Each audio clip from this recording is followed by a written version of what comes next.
the channel of Digital to Real. Today we will discuss about the Verilog code of single port RAM synchronous read or write.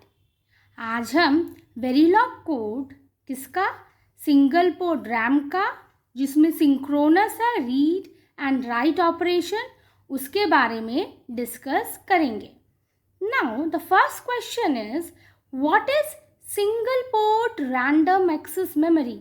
ये single port random access memory है क्या? Now RAM, what it is used for? It is used to store data temporarily in digital system. So RAM असली में है क्या? RAM एक memory block है जिसमें हम डेटा को स्टोर करते हैं टेम्पोररीली. ओके, अब सिंगल पोर्ट रैम में क्या है? What is there in a single port RAM? तो सिंगल पोर्ट रैम में राइटिंग और रीडिंग जो होता है वो एक ही पोर्ट के थ्रू होता है. उसमें एड्रेस बस, जो सेम एड्रेस बस आपका यूज होता है रीडिंग के लिए और राइटिंग के लिए भी, और सेम डेटा बस भी यूज होता है for reading purpose and writing purpose. The data bus is bidirectional in nature. Okay, now उसमें कंट्रोल लाइन्स क्या क्या है? So RAM has one EN input and one WE input. ये generalize single port RAM के बारे में हम डिस्कस कर रहे हैं. This is not specific to the design of ours. Okay, अभी हम लोग किसके बारे में डिस्कस कर रहे हैं? एक जनरल सिंगल पोर्ट रैम के बारे में. क्या क्या कंट्रोल इनपुट्स है, क्या डेटा इनपुट है, क्या एड्रेस इनपुट है. ये हमारे पूरी तरह से डिजाइन में सेम यूज नहीं हुआ है. Okay, so keep it in mind. So it has one EN input and one WE input. So दो कंट्रोल इनपुट है, एक EN इनपुट कंट्रोल इनपुट है, दूसरा WE इनपुट कंट्रोल इनपुट है. मैं कह सकती हूँ EN मीन्स एनेबल इनपुट और WE means right enable input. Okay, so when EN and write enable both are high, enable input and write enable are both high, जब ये दोनों control input high है, then data are written into RAM. तब हम data RAM में लिखते हैं. When EN is high and write enable is low, जब एनेबल इनपुट हाई है और आपका राइट एनेबल लो है, तब reading through RAM can be done. तब रीडिंग ऑपरेशन होता है रैम के थ्रू. एक ब्लॉक डायग्राम हमने ड्रॉ किया है सिंगल पोर्ट रैम के लिए. ओके, यहाँ पे डी इन मीन्स डेटा इन इनपुट. ये आपका एक बस शो कर रहा है. ये 8 बिट्स का बस है. ये बाई डायरेक्शनल इन नेचर है. ओके, ये एड्रेस इनपुट है. 3 बिट का हमने शो किया है. Clock, EN, right enable, clock input, enable input, right enable input, और एक डी आउट के लिए हमने शो किया है जो 8 बिट का है. ये एक stand alone single port RAM है. ओके, यहाँ पे master and slave mode operation में शो नहीं कर रहे हूँ. ये एक stand alone single port RAM का ब्लॉक डायग्राम है. अब हम देखेंगे what do you mean by synchronous read and right. Now the question is what means by synchronous read write. हम सिंक्रोनस रीड और राइट से क्या समझते हैं? अच्छा, एक सिंक्रोनस डेटा ट्रांसफर वो होता है जहाँ पे हम जब डेटा सेंड करते हैं और डेटा रिसीव करते हैं. इसका मतलब है सेंडिंग यूनिट और रिसीविंग यूनिट दोनों सेम क्लॉक में ऑपरेट करते हैं. When we write data and when we read data, in both cases the system, the sending unit and the receiving unit work on the same clock cycle, same clock period. अच्छा, synchronous system में क्या होता है? हम acknowledgement के ऊपर depend करते हैं. हम डेटा सेंड करते हैं मास्टर से, फिर हम वेट करते हैं कि स्लेव हमें एक्नॉलेजमेंट सेंड करेगा कि डेटा रिसीव हो गया है. फिर स्लेव जब डेटा सेंड कर रहा है तो मास्टर एक्नॉलेज करेगा. तो इस तरह से आपका एक्नॉलेजमेंट के ऊपर डिपेंड करता है सिंक्रोनस सिस्टम. पर यहाँ पे master does not expect an acknowledgement signal from the slave. Master कोई एक्नॉलेजमेंट सिग्नल स्लेव से एक्सपेक्ट नहीं करता. when the data is sent from master to slave. जब हम डेटा सेंड करते हैं मास्टर से स्लेव को।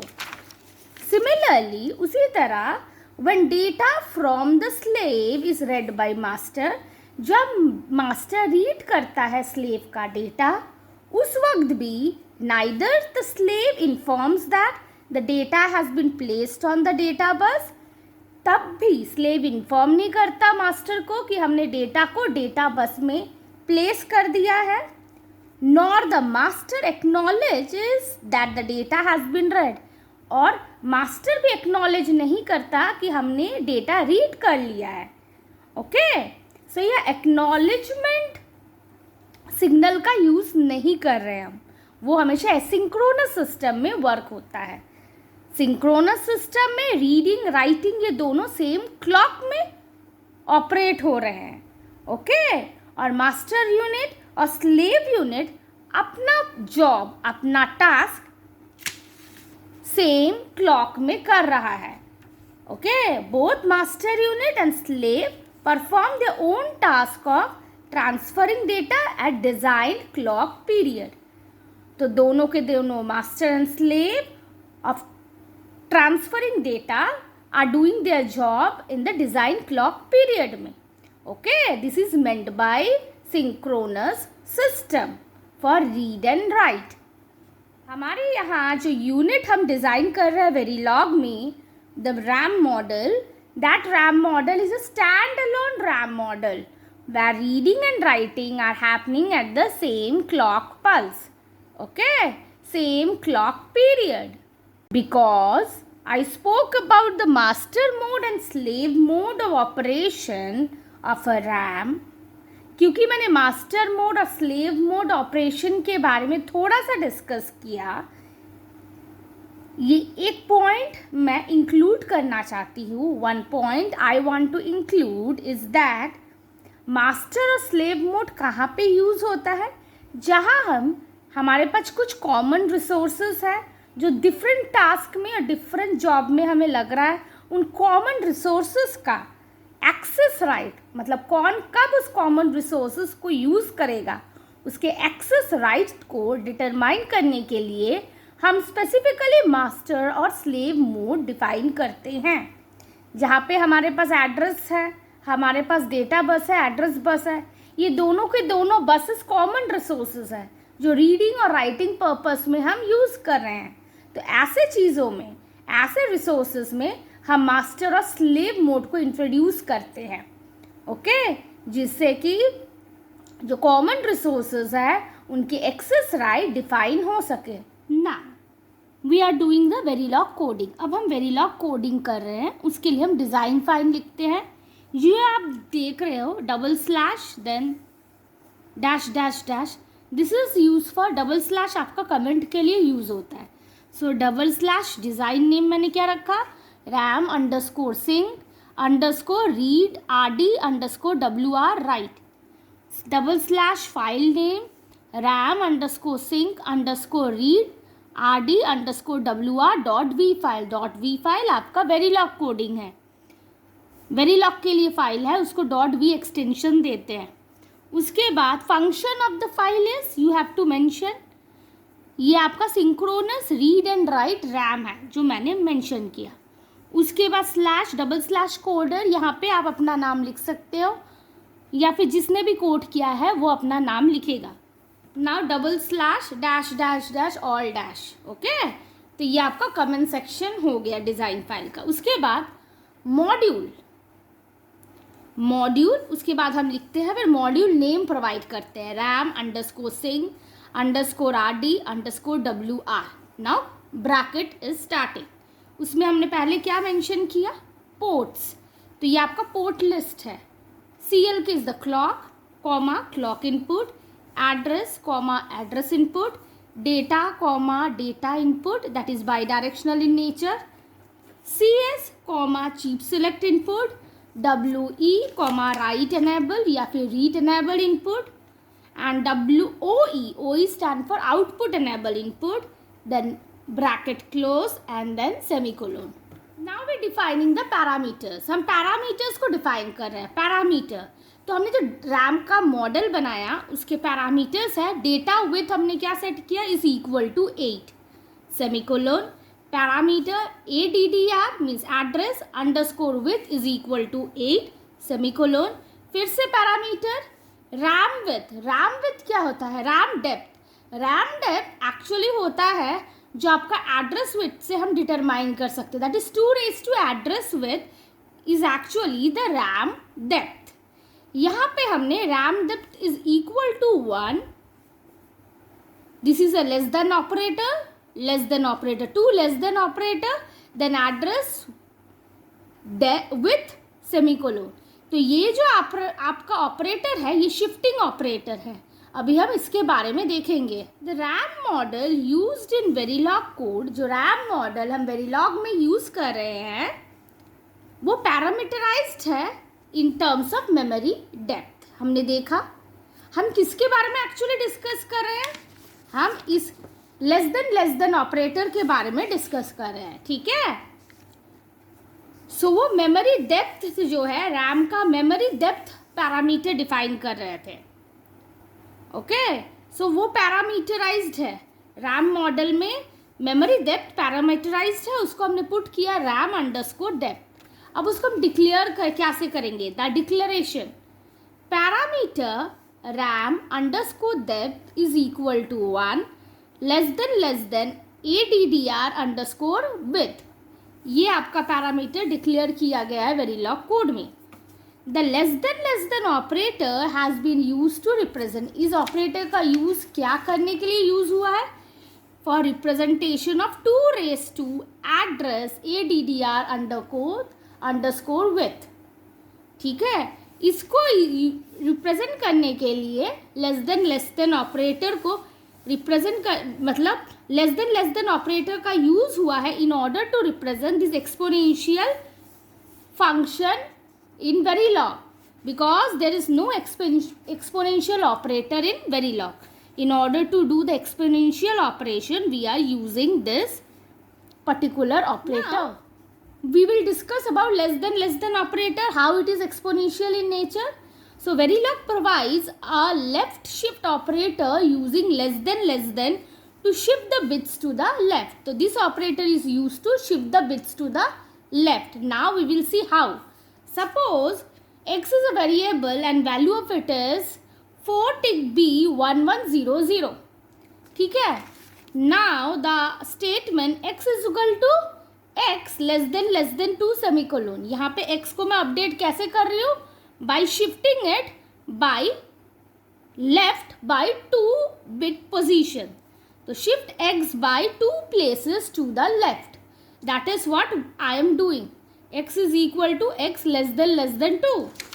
So x before shift अगर था 1100, x after shift क्या हो जाएगा, all zeros, because मैंने 2 पोजीशन शिफ्ट लेफ्ट किया। इसके बाद क्या पोजीशन आया होगा, 1100 के बाद 1 के बाद फॉलोड बाई 30, फिर नेक्स्ट शिफ्टिंग के बाद 1 भी रिमूव हो जाएगा in the most significant bit, all zeros will be there. So LSB are padded with zeros after the shift. So this is how this operator works. Now we come back to the Verilog code. हम इतनी देर इस particular operator के बारे में discuss कर रहे थे, कैसे ये एक एक्सपोनेंशियल फंक्शन की तरह काम कर सकता है, ये शिफ्ट लेफ्ट ऑपरेटर है, किस तरह से RAM depth is equal to 1 less than ADR underscore with है. Now we will go forward. अब हम स्लैश करके कमेंट करके हमने क्या बताया कि we are now going ahead with input ports. कौन कौन से इनपुट पोर्ट्स है? Input clock semicolon, input address width -1 down to 0 is the address semicolon. ये क्लॉक आपका सिंगल बिट का है और address underscore width -1 down to 0 is of 8 -1, 7 down to 0 is of 8 bit. Address is of 8 bit. Okay. Input chip select भी input है of single bit semicolon. Input right enable is of single bit semicolon. Input output enable is of single bit semicolon. So this is how the input ports we have defined. Now we will talk about in-out ports. In-out ports means bidirectional ports. In-out is the keyword followed by width of the data, that is data underscore width minus 1 down to 0 under the with the square brackets, then data semicolon. That means data width minus 1, यहाँ पे data width 8 है तो 7 down to 0, that is of 8 bit, so data bus is of 8 bits. Now we have defined the internal variables. Okay, what are the internal variables? So data out is of registered type and it is of width data width minus 1 down to 0. Okay, it is also of 8 bits. This is data out. This is an internal variable mem. Now I am modeling the memory. So mem, it is a two-dimensional array. Okay, what is the width of the word? That is data width minus 1 down to 0 is the width of the word. And what is the depth of the memory? Mem is 0 colon RAM depth minus 1. So 0 to RAM depth minus 1, that is the depth of the mem. Semicolon. Now reg output enable underscore r semicolon. Code starts here, हमने comment के अंदर put किया code starts here. पहले हम एक try state buffer control define कर रहे हैं, वो भी हमने कमेंट डाल के पुट किया है tri state buffer control. Okay, output कब अवेलेबल होगा? Comment output colon when write enable is 0, output enable is 1 and chip select is 1. At that time output will be available. Other than this condition, the output will go to the tri-state buffer stage. So assign data is equal to, हमने expression लिखा है logical expression CS and output enable and not of write enable. When this expression is true, at that time data out will go to the data. Else the data would remain in high impedance state. Little bit we will discuss about the tri-state buffer. Tri-state buffer logic. अब tri-state buffer logic क्या है जिसके बारे में हम discuss करना चाहते थे? So tri-state buffer act as a switch in digital system और digital circuit. तो tri-state buffer एक स्विच की तरह काम करता है डिजिटल सर्किट में, जिस स्विच को हम कभी ओपन भी कर सकते हैं और क्लोज भी कर सकते हैं. This switch can attain 3 logical states. ये स्विच 3 लॉजिकल स्टेट ऑब्टेन करता है. एक है 0 स्टेट, एक है 1 state and then Z state, that is high impedance state. The logical state 0 and 1 are possible when the switch is close. तो switch जब close होगा तब logical state 0 and 1 is possible. इसका मतलब है जो भी इनपुट में है वो आउटपुट में जाएगा. इनपुट में अगर 0 है तो वो आउटपुट में 0 जाएगा. इनपुट में अगर 1 है तो आउटपुट में 1 जाएगा. तो जो इनपुट में है वो आउटपुट में जा सकता है. तो हम पाथ प्रोवाइड कर सकते हैं बाय क्लोजिंग द स्विच. और वो कैसे हो रहा है? वो ट्राई-स्टेट बफर से हो रहा है. The logical value Z or high impedance is attained when switch is open. जब स्विच ओपन है, जब ट्राई-स्टेट बफर ओपन है, उस टाइम पे आउटपुट क्या होगा? इनपुट से आउटपुट का पाथ ही नहीं है, so output will remain in the high impedance state Z. So when switch is open, the input to tri-state buffer is isolated from the circuit. So input से output का connection ही नहीं है. Try-state buffer का जो input है वो circuit से दूर है, आइसोलेटेड है. इसीलिए आउटपुट या तो Z होगा या फिर आउटपुट को कौन ड्राइव करेगा? कोई ऑल्टरनेटिव लॉजिकल पाथ होगा जो आउटपुट को ड्राइव करेगा. Now I will give you an example of tristate buffer in Verilog. मैं ट्राई-स्टेट बफर को वेरीलॉग में राइट करके दिखा रही हूँ किस तरह से वो वर्क करता है. सो मॉड्यूल ट्राई-स्टेट अंडरस्कोर बफर, ठीक है. फिर मैं पोर्ट लिस्ट प्रोवाइड कर रही हूँ.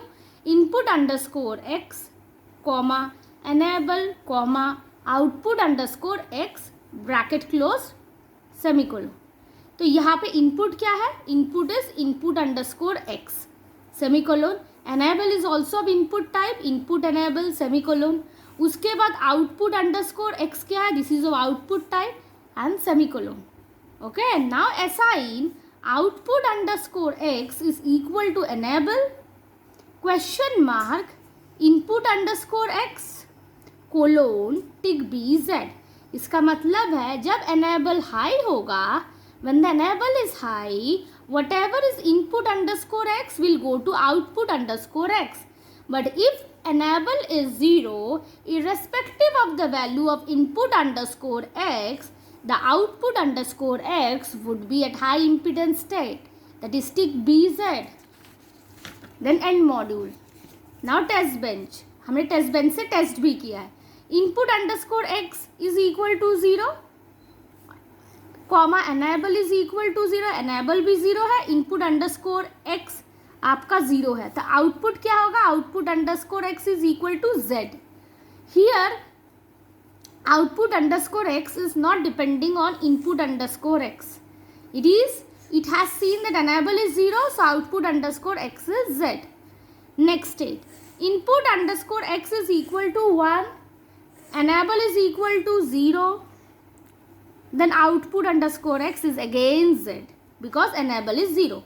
Input underscore x is 1, enable is 1, then output underscore x is 1 because enable is 1, so whatever is in input it will go to the output.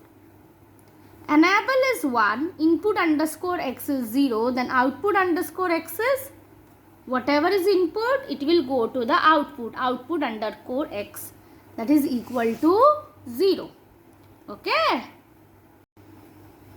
अब हम वापस से Verilog coding of the memory model करेंगे. क्या था हमारा memory model, single port RAM with synchronous read and right. हम back to the code है. ओके हम मेमोरी रीड, हमने क्या देखा था, यहाँ पे ट्राई स्टेट बफर देखा था, ठीक है. So assign data is equal to inside bracket chip select and output enable. ये एंड ऑपरेटर के लिए है, and not operator write enable. Okay ये एक्सप्रेशन अगर ट्रू है तो data out will go to data, else data will get the 8 tick HZ. Okay high impedance state में data चला जाएगा. अब memory block, write the memory block comment में ही हमने प्रोवाइड किया है, इससे हमें रीडेबिलिटी प्रोवाइड होती है कोड की. Write operation when write enable is 1 and chip select is 1. so write operation में हम दो कंट्रोल इनपुट को ही देख रहे हैं. जब write enable आपका 1 है, chip select 1 है. मैंने कमेंट पुट किया इसलिए डबल स्लैश दिया है. नाउ मैंने ऑलवेज ब्लॉक दिया है, always at posedge of the clock, क्योंकि राइट रीड दोनों operation they are synchronize to the same clock. Okay CL के clock. So that is why I have put in order to show the synchronization always block. So always as passage of the clock, उसमें begin end है और ये memory write है. That is the label of the particular always block. So if bracket के अंदर chip select and write enable, so if this statement is true, this logical expression is true, तो हम क्या कर रहे हैं, सो हम मेमोरी एड्रेस में राइट कर रहे हैं. मेम, ये जो मेम था वो 2 डायमेंशनल अरे था जिसका हमने रैम डेप्थ प्रोवाइड किया था and width of the word provide किया था. तो width of the word is same as the data with.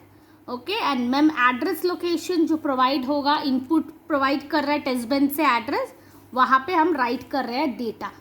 We are writing the data into the mem. Okay so mem address is equal to data. So whatever is the address of the mem, okay, this is a 2-dimensional array, this mem is a 2-dimensional array, we are writing into the particular address of memory mem. And what data we are writing, we are writing the data, DATA, data. ये data था, this is the data जो data out से data में गया. okay? और एक चीज जो डेटा है ना, this particular address bus is bidirectional in nature. We can write into it, okay, and we can read from it also. ना नाउ मेमोरी रीड ब्लॉक. अब हम मेमोरी रीड ब्लॉक को डिफाइन करेंगे. हमने कमेंट के अंदर पुट किया है memory read block, read operation when write enable is equal to 0.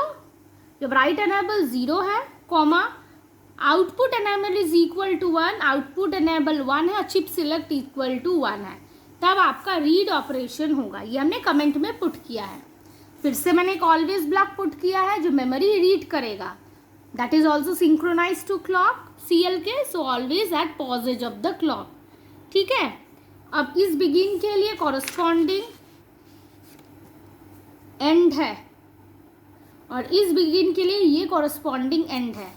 So if bracket के अंदर CS and not of write enable and output enable. So ये कंडीशन अगर ट्रू होती है तो डेटा आउट में क्या जाएगा, रीडिंग कैसे हो रहा है, मेमोरी एड्रेस जो प्रोवाइड कर रहे हैं हम टेस्ट बेंच से, वो चेक कर रहा है डेटा. जो 2 डायमेंशनल अरे है उसके पर्टिकुलर एड्रेस में जाके डेटा चेक कर रहा है and that data it is writing into data underscore out. This is a internal variable. Data underscore out से हमने देखा था ना ट्राई स्टेट बफर का एक एक्सप्रेशन जहाँ से डेटा आउट आपके डेटा में जा रहा है.